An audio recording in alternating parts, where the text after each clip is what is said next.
Hey, y'all. Welcome to this very special training. I'm super excited that we have the one and only Sarah Shoop, like Shoop, did it, do, you know the song. We have her here today, and we're going to talk about creating engaging courses and digital products and a very special strategy that she teaches in doing that. I'm so excited that she is here, y'all. Welcome her to the stage. It's Sarah Shoop, Yay. y'all know I it. know. Go I ahead in the really have to comment. record that. I did the You rights. just that, yeah, that little portion. I Just a mean, little if bit. I had that music, like right there, it would have been That's right. perfect. That's so awesome. Sarah, thank you so much for joining us. You guys, if you were here live, don't be afraid to throw something in the chat. Nicole, Sarah, I'm here. And Yes. let us know that you are here in the comments. So I'm really excited because Sarah's going to dive into one amazing strategy for engaging people in your courses, your digital products. You know, you probably have heard about it, but you really haven't thought of it this way. And I'm excited for Sarah to tell you more about it and to really get in there. But first, before we get there, I want to make sure that I say, Sarah, who are you? Because, if people don't know, we want them to know, get to know you and what it is you do. So, who are you, Sarah?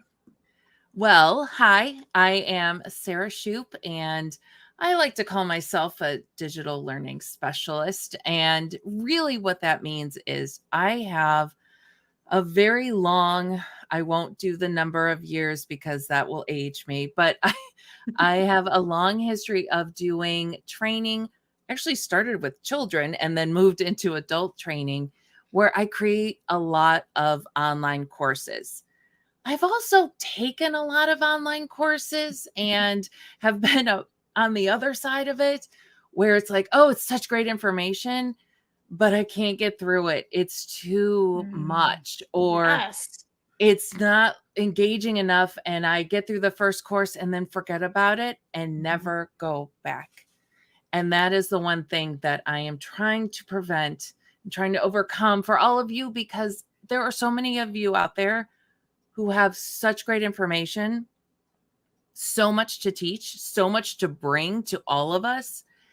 And I want to hear it. And I want to hear it in a fun way, because really, I assume for most of us, and I'm sure that there are a few that have very serious courses that they need to create, but most of us are creating things that should be fun and should be engaging. And we shouldn't take ourselves that seriously, and we Mhm. should make it exciting. So that's what I want to bring today. There's just one topic I'm going to talk about, but like Nicole said, I think it's in a different way that maybe you've thought of before. So Yeah. hopefully that will get your juices flowing, at least for some ideas. Well, I'm just going to say this, we can all relate to getting courses. I know I have, it's got to be hundreds at this point, hundreds of courses that I never quite got through.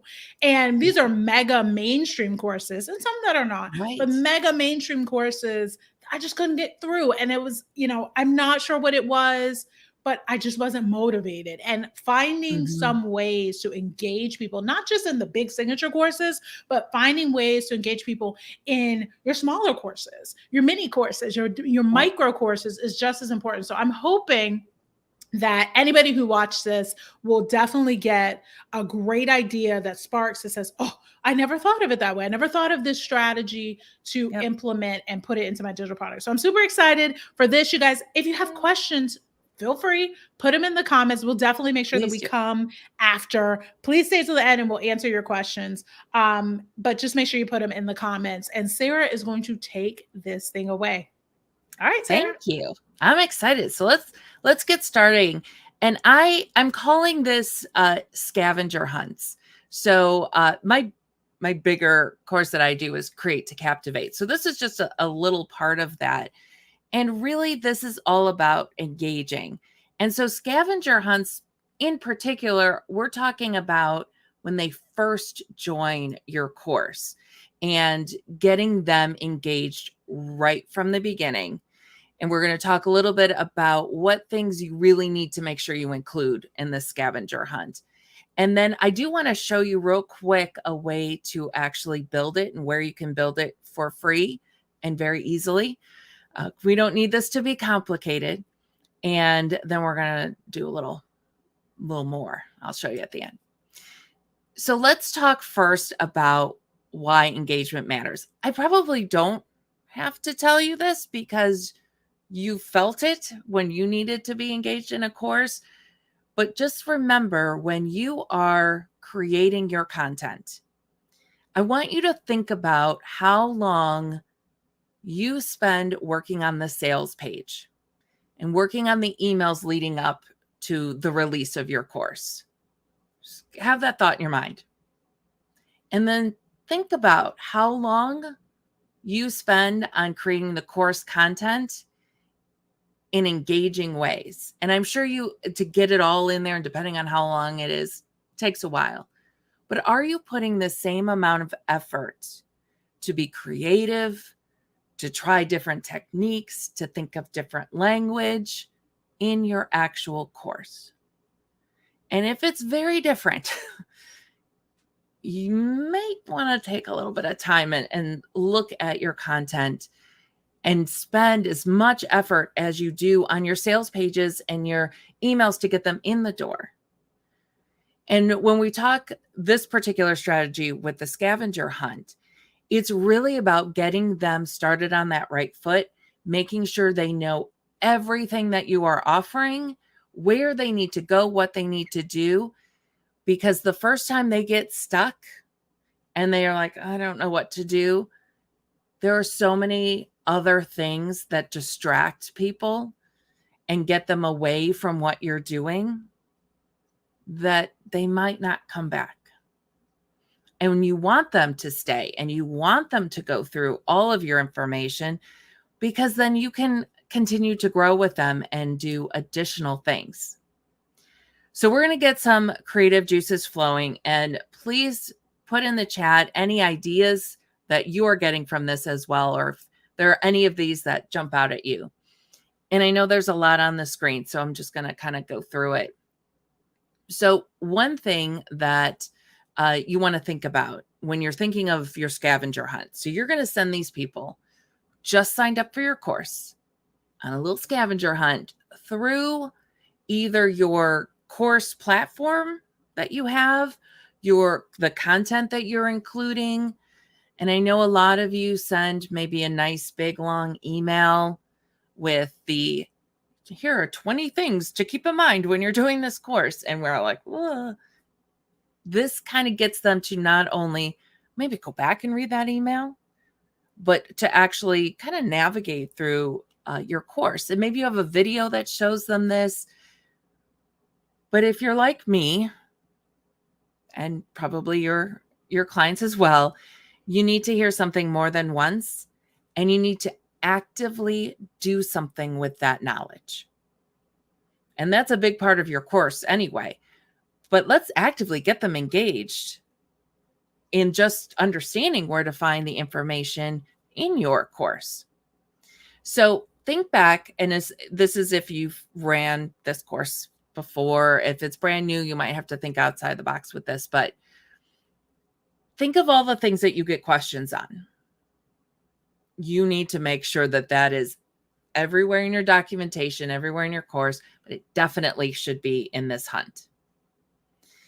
Make sure they know where they can email you or how the best way to contact you, and anything related to that, whether it's, how long it takes you to respond, or if there's a particular process you have with questions. And then actually prompt them to ask questions. The thing with the prompt, we do that in our email sequences all the time. We're trying to get them engaged. If you're doing that in your course as well, and then you're responding, they're going to see, okay, I see how this works. And obviously, if your course is not the kind of course that maybe lends itself to asking a lot of questions, or if it's big enough that you think there might be a different way to do it, make sure you make that clear. And then the first lesson, the first activity, the first thing you want them to do, you need to make sure they can find it and they can start it, because that's going to start that kind of snowball effect and get them through whatever it is that you're working with them on. if there are handouts or workbooks or activities or anything that they might want to print out, where do they go to do that? And again, next, I'm going to show you kind of a way that you can do that to help them see it, even if it's not something that naturally happens in whatever platform that you're using. And then just the little thing of a video and how to speed up the video or just the sound. I am sure that you are going through all of your course content to make sure that that is actually available. We all learn in different ways. If you're doing the Hello Audio, where you're doing the private podcast, you might want to walk them through what that looks like. Not everyone has done it before. And again, anytime there is something that they may get stuck on, you need to give them the answers before they get to that point so they don't get stuck and they don't stop. They keep moving forward. Special sections like frequently asked questions. If you do live webinars, you know where those are. If you have a Facebook group or another platform that they are engaging with other people, where do they do that? Encouraging them to do that. And I'll just on the side with the little groups, when you have that and you want to get people engaged and have them introduce themselves, if you're having trouble getting people to actually engage, ask them a fun question that everyone wants to be able to talk about. And then they can they start talking on their own, you know, their favorite song, their favorite food, their movie, show, whatever. I think I might start doing what's your theme song, because I have a theme song now. So maybe they might want to do that. And if they need to submit any work, that process. And the big circle on here, if you have, and put it in the chat, yes or no, if you do, someone that is outside of your normal sort of customer group, or people who are just in the know on these things, do you have someone outside of that group that you can hand this material over to and say, here, if you join this, could you figure it out? Because sometimes we have our biz besties and we have our people, and they go through it and they're like, oh yeah, this all makes sense. And we don't realize we've got this internal knowledge that lets us bypass some of these places where people get stuck, because we know we've done 100 different courses. We've used every platform. We've done all of this. See if you can find someone, you know, your friend that isn't in this world, someone that you can say, I know you might not be interested in this subject, but can you navigate through it? Can you figure out what you're supposed to do if you were just handed this? And let them see where they get stuck. Also helpful if you find somebody who's maybe at the same kind of tech level as you think that your client base is. So that's a lot of little ideas. If you have any others, I'd love to see them in the chat. Of maybe this has sparked some interest on, or some ideas on things that you would want to include in your hunt. And then let's talk about where to build it. Now, different course platforms may have something that would help with this, but let's take a look. And I'm going to actually share my screen so you can see. I'm just going to show you a quick little Google form. So Google, it's free. It's easy. I think most of us have used it.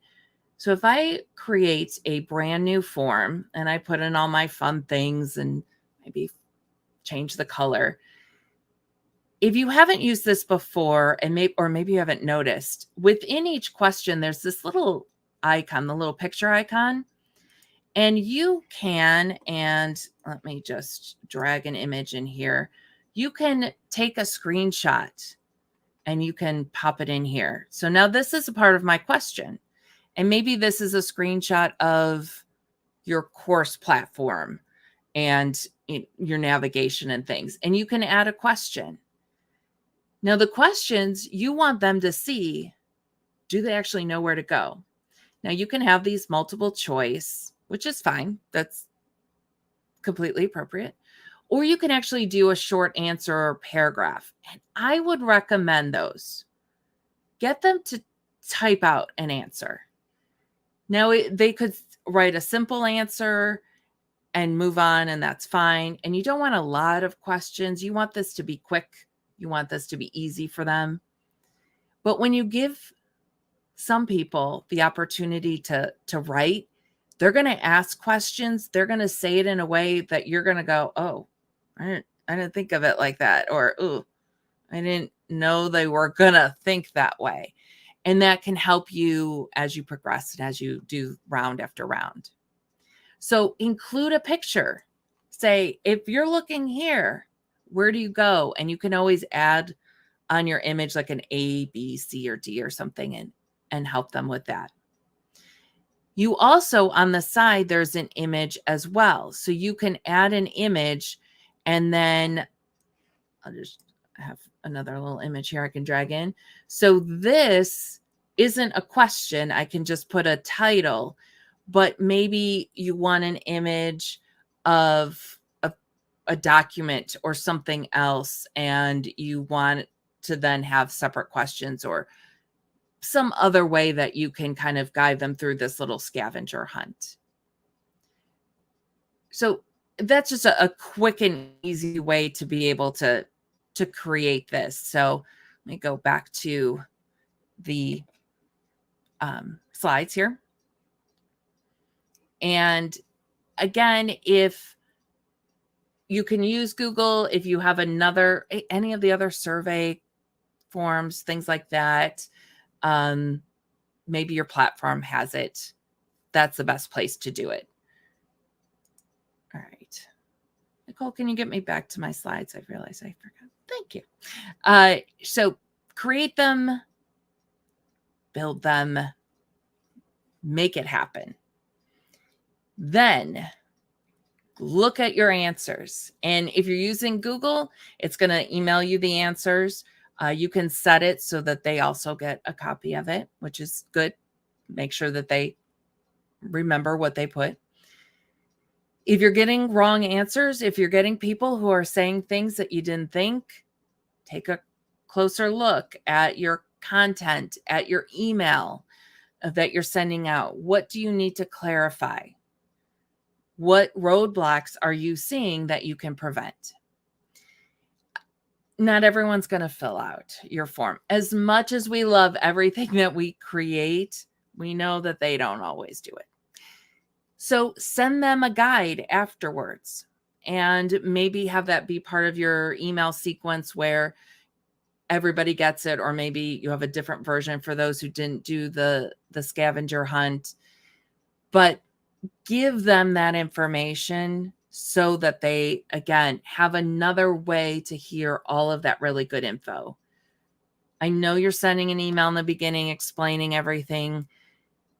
They need to hear it more than once. They need to have it in different places.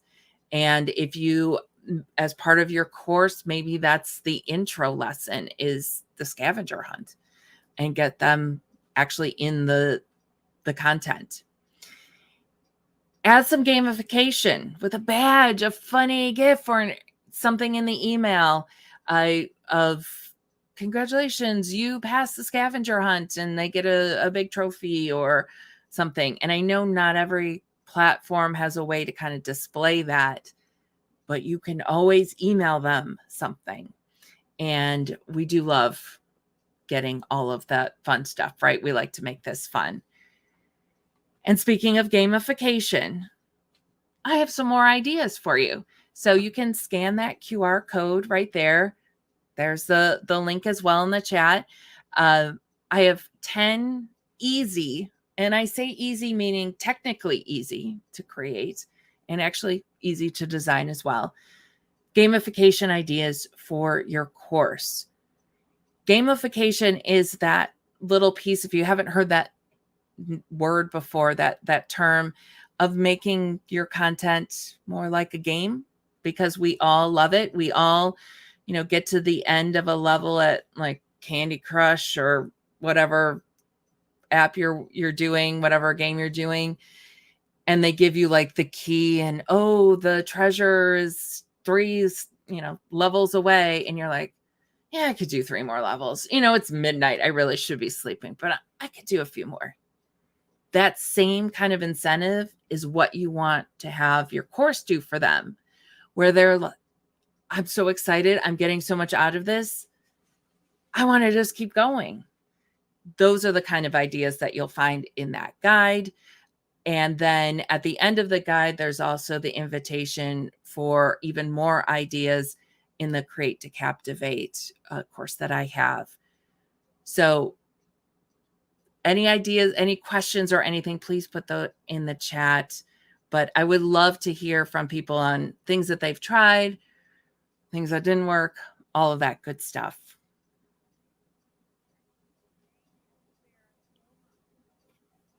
Oh, I was like, my microphone, I turned it off just in case. I always use it as a just in case, turn off the microphone. But sometimes you forget. It's okay. But thank you so much, Sarah, for bringing this idea, you guys. I always have questions because, I have shows and platforms because I want to learn.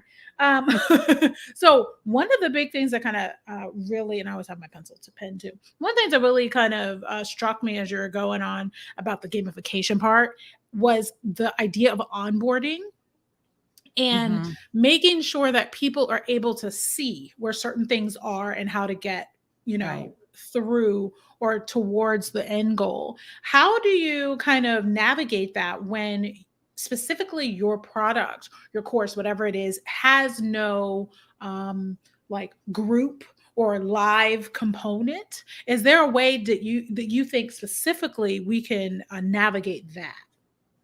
And I think even if you're not doing it, excuse me, live, or evergreen, if it's kind of your evergreen things. I think the easiest way to handle that is really just through email, having a way for them to contact you, or whether if whatever platform you're using, or if there's a preferred way. But if they know they can go to this, and maybe the email isn't your normal email, it's a different email, the course at whatever your website is, or something that is separate, so they know this is just for this chat. Because not every platform lets you put in comments. Or maybe you don't want those comments because then the date is there and then people are replying to somebody who took the course 2 years ago. I think email is a quick way to do it. I would also say the survey, like even just the Google survey, having the link at the end that's just one question. What's your question? What's your comment?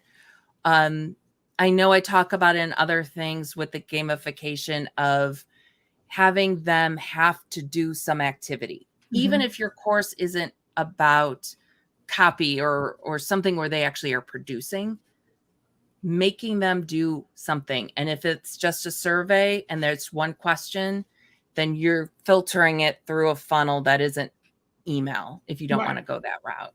Right. I can definitely see how, obviously, the live component, if you have some sort of live component or a Facebook group or some kind of group that it can kind of play into it. And kind of getting them talking, getting them onto the platform, doing something on the platform, maybe as a part of the gamification. Okay, no, or scavenger hunt, I should say. No, go into the Facebook group and go to this post and introduce yourself in this post. And as they go through it, maybe I'm being too technical. I'm thinking like, okay, then the next step is go here. At the end of the scavenger hunt, you get a credit to my business, or you get a coupon or an ebook or something to incentivize people to go through, because I'm not competitive. I'm just not. Maybe I'm competitive with my husband, but I'm not competitive. But if I know there's like a pot of gold at the end of that rainbow, then hey, I probably will get down with it. So, for those who have credit, you have like credit for your business where you can give out like, oh, $10 for certain digital products if you have more than one. You have an ebook. I know a lot of you guys that are watching have ebooks, you have audiobooks, you have different things like that, where it's a great incentive to do exactly what Sarah is saying, to gamify your scavenger hunt and make it super fun and getting them engaged in the content. Okay, so another question really quick. So if you are going through the scavenger hunt, where do you like, how many steps do you think is appropriate for somebody to go through? Like, just because you want to do enough to make it fun, but not enough to where they're like, okay, that's enough. Right. I think 5 is probably a good around that, where they're actually getting through a few things. You've got enough content for that. Mhm. If you're going over 10, you're doing too much. Mm. I think the longer it is, the less likely they're going to actually do it. Because what's the first thing that happens when you get a survey? You scroll through, how many questions is this? Yeah. I don't have time for that. I know all that. Yeah, I don't. So yeah, I think 5 is kind of the sweet spot. Mhm. And honestly, if you have a lot of steps, maybe you need to look at your course to see, do I need to simplify this, or do I need to introduce it later? Mm. Do I have to do everything at the beginning? Or Okay. or could I add certain components as they go through so they're not completely overwhelmed on day one? And we're talking the scavenger hunt. So you're saying Right. that the scavenger hunt could take, if we have a live component, or even if we don't, if it's evergreen, it's meant to be several days, weeks, whatever the case may be. So it also gets them back into Right. the content. It gets them back into it and saying, hey, you have this Yeah. scavenger, your next scavenger hunt awaits. Yep. Yeah, I can And see you how could that would do be it. interesting. Yeah, I would, even if you're doing a live Mhm. and you enroll people on this date and it doesn't start for a week, Mhm. that week in between could be the scavenger hunt of Mm. getting them prepped for it and getting Yes. them excited. And it doesn't even have to be about your content.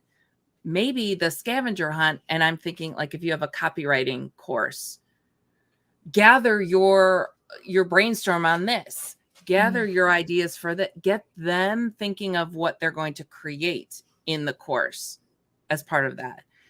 There's so many different ways that you can do that, take this kind of scavenger hunt mentality and And apply it to a lot of things. I mean, I can see it. Yeah. Just like you just said, I can see it in a digital product, of course. I can see it in a virtual event, especially in that lag time between they Mhm. sign up and they're just like, do, kind of waiting for Right. the event, the challenge, the whatever the case, my micro event that I often talk about, that, Sarah, getting them engaged. I can definitely see how scavenger hunts would be most appropriate and getting people through that. I am so happy that you were here. Make sure you guys grab this awesome resource that Sarah has, 10 easy gamification ideas for your courses. I'll bring up the QR code too. In case you guys need the QR code, because I know that you may be on your cell phone, you may be on your desktop, wherever you are, you want to have kind of both ways. I'll put this up too. You want to have both ways. It's also in the comments. Make sure that you check out this resource on how to gamify your course, digital product, event, all the things. I can see this going in many different directions. Sarah, thank you so much Absolutely. for Thank you for having doing me. this. Anything else you want to include? I mean, I know you have 10 there, but anything else that you want to include, say, let us know where we can find you. That's a big question. I'm easy to find. I'm on sarahshoop.com, and it's easy to remember. And there's so many, I have so many ideas and so many things that are going to be coming out soon. So there's so much up here that has to come out into the world. So And it there'll be more. will. We are working on it. No worries. So you guys, again, thank you so much for tuning into this training. If you're watching on replay, let us know. And Sarah will be kind of in and out and kind of answering questions in the comments. Don't forget, make sure that you get her 10 easy gamification ideas for your course, digital product, event. I could say 10,000 things that this would apply to, quite frankly. So thank you so much, Sarah. And we will see you guys very soon. Bye. Bye.